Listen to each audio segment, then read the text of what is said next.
Ladies and gentlemen, my name's Paul, and in this RedGamingTech.com video, we're going to be discussing as well as analysing tech news, which as usual has popped up in the past 24 or so hours. Hopefully, you're having an amazing day. We have a ton of stuff to get through in today's video, and I want to begin with yet more information of the RX 6000 series, aka Big Navi, aka RDNA 2, aka Mama will provide.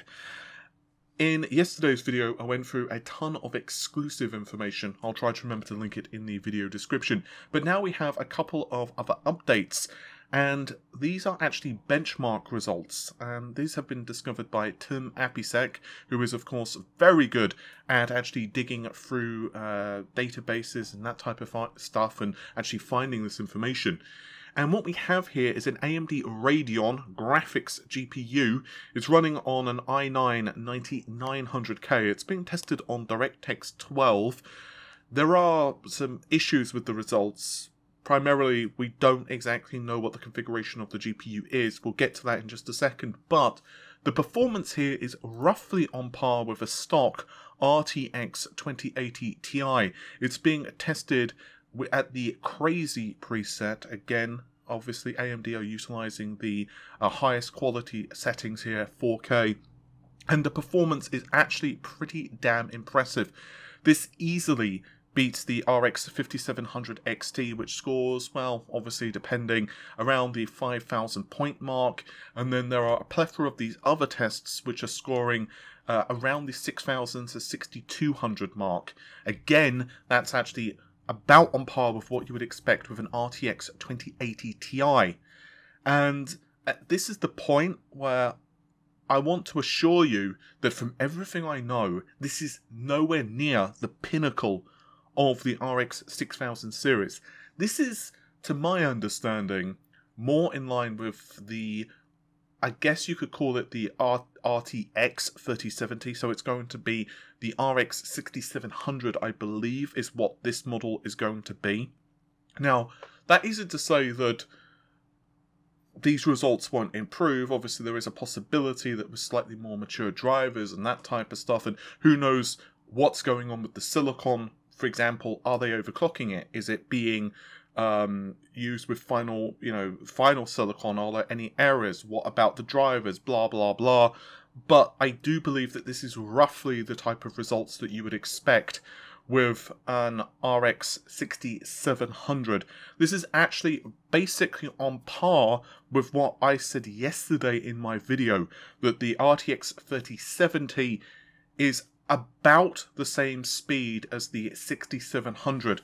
Apparently, from what I can gather internally at AMD, they believe that the two cards are going to be pretty close, and at the moment they cannot call which GPU is going to be faster.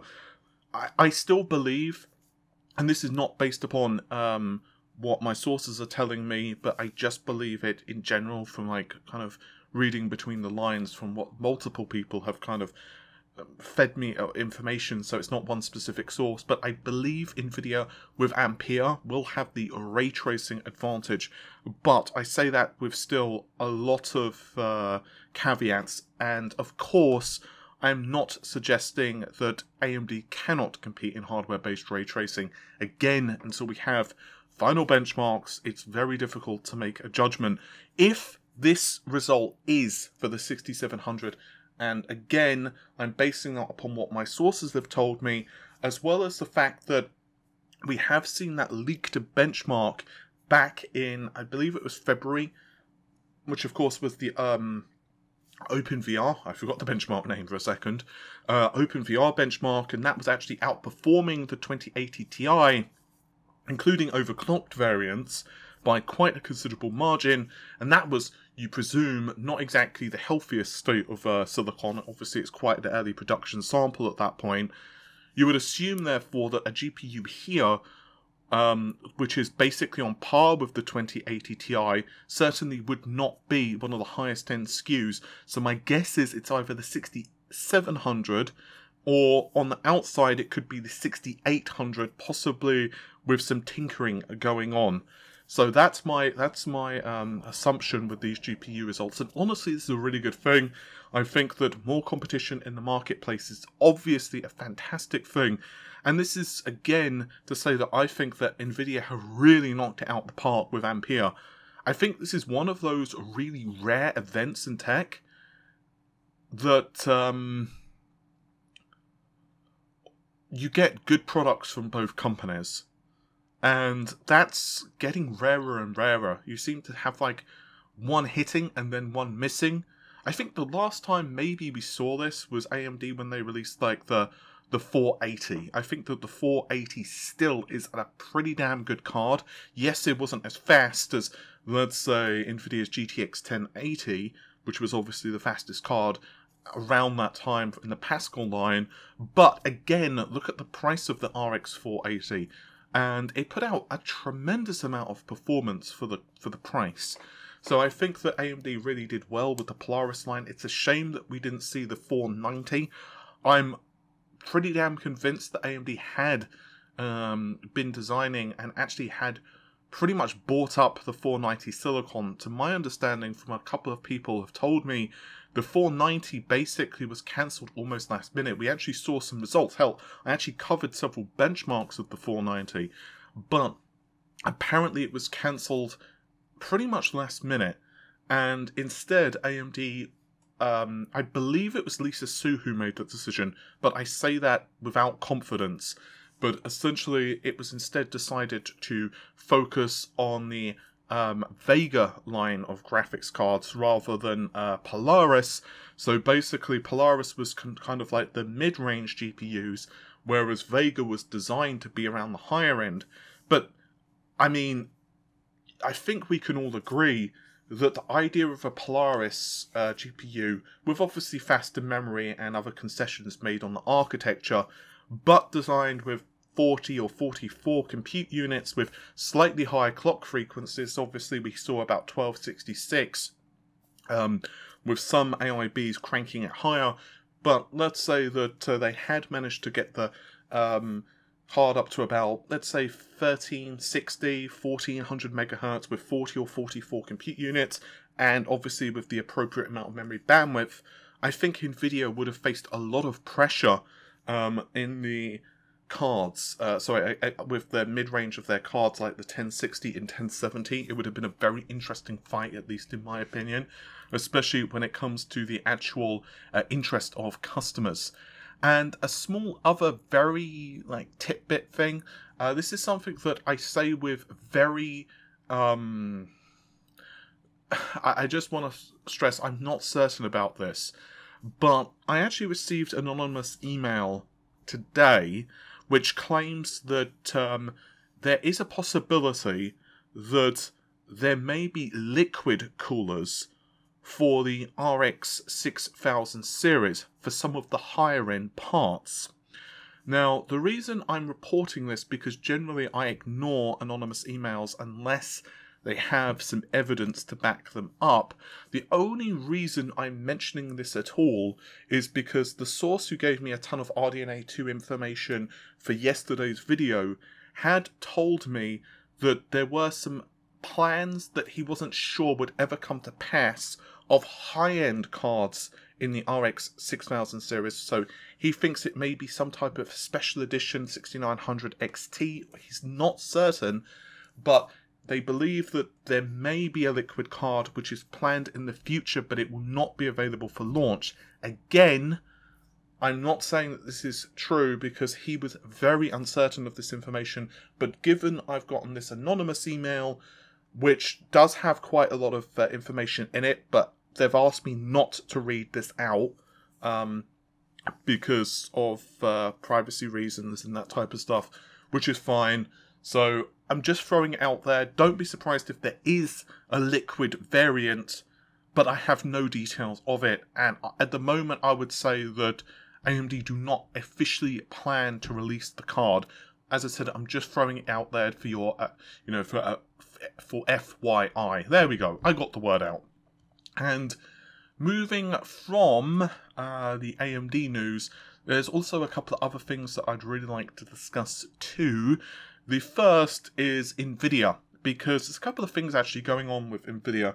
they've finally announced the RTX 3070 availability, and I'm sure this is not a coinky-dink at all, but they've basically confirmed that the RTX 3070 availability will be basically coinciding just prior to the RX 6000 announcement. Again, I'm sure that this was completely and utterly coincidental, but the RTX 3070 will be available on the 15th. Meanwhile, there is a ton of drama floating around the internet right now because the 3080 reviews have been delayed a couple of days. Basically 2 days later than what was originally planned, and so a lot of people are suspecting some type of foul play from Nvidia, and I can tell you that this is not the case.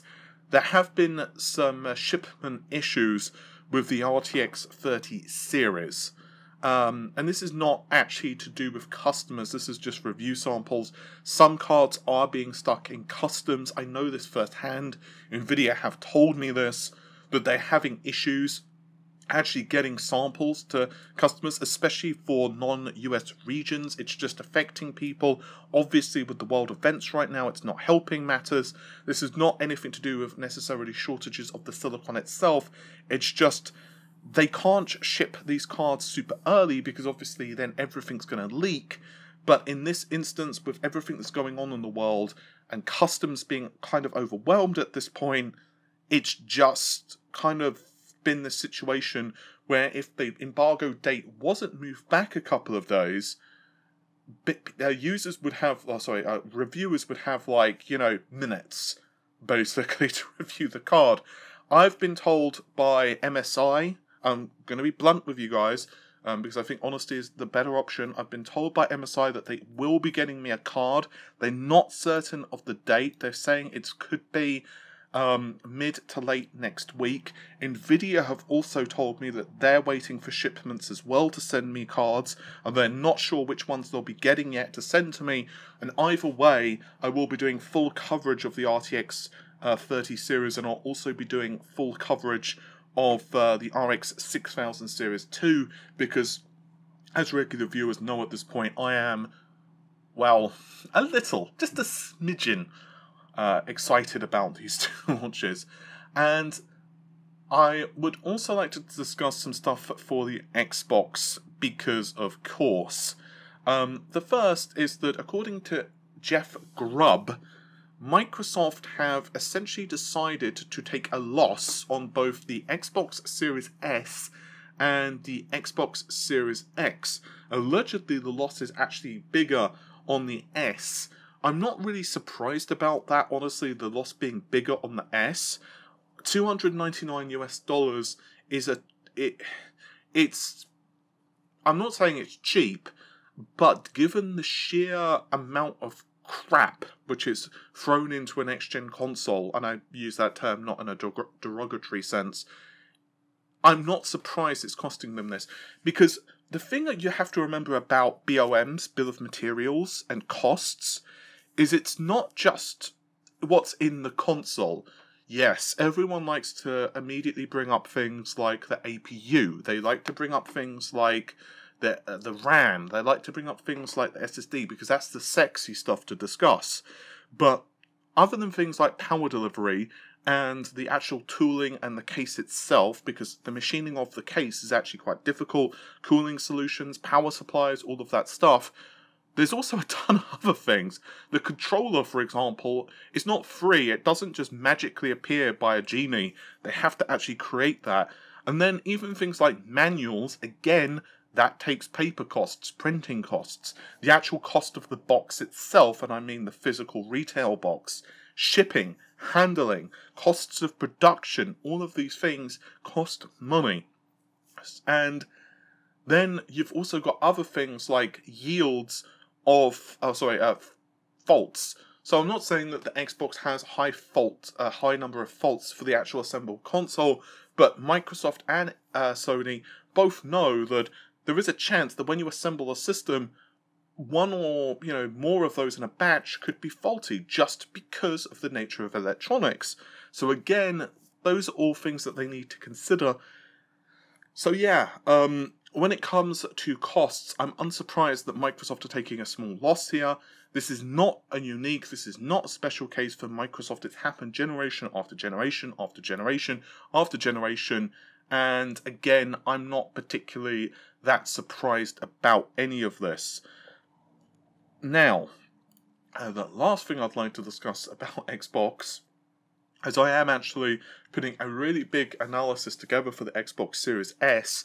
A couple of developers have actually messaged me about a few things as well, so it's making the script a little more delayed than I originally anticipated. I had hoped for it to come out today, but I do want to cover this because there's yet more drama of the Xbox Series S, and that is concerning the ability to run backwards compatible games at higher resolutions. Because, as you are likely aware at this point, the Xbox Series S is targeting 1080p and 1440p. According to a Microsoft spokesperson, the Xbox Series S was designed to be the most affordable next-generation console and play the next generation of games at 1440p. To deliver the highest quality backwards compatible experience consistent with the developer's original intent, the Series S runs the Xbox One S version of the backwards compatible games while applying improved texture filtering, higher and more consistent frame rates, faster load times, and auto HDR. This is basically, according to what Digital Foundry have said, based upon what they're learning from developers and other folks as well, it seems to be the amount of memory on the console itself, with the Xbox One X obviously having 12 gigabytes of RAM. And this means that you've got this kind of weird situation where the Xbox Series S just doesn't have the same amount of RAM as the lower end console. And what this basically means is that with backwards compatible games, unless you receive an update to take advantage of the new architecture, so for example things like sampler feedback, all the stuff with velocity architecture, which we've discussed 1 billion times, it's basically loading things into RAM, essentially how